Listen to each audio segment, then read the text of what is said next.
তো hello everyone, আমি সুপর্ণা। তোমরা সবাই কেমন আছো? আর কাল ছিল সরস্বতী পুজো, আর আমি গেছিলাম আমার গ্রামের বাড়িতে।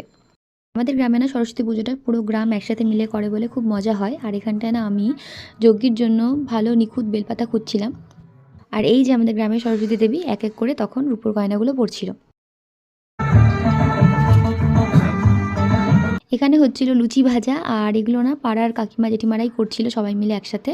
দিন ঠাকুরমশাই চলে আসে আর অঞ্জলি সবাই মিলে একসাথে দিই আমরা।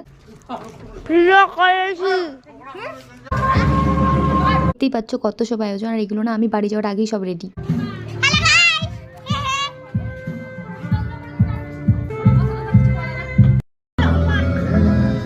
তারপর ছিল খাওয়ার পালা, গরম গরম লুচি আর সুজি, আর ছিল খিচুড়ি, তার সাথে বাঁধাকপি আলু বেগুন দিয়ে ঘন্ট। কেমন লাগলো আজকের ভিডিওটা জানিও, আর দেখা হচ্ছে নেক্সট কোনো ভিডিওতে। টাটা।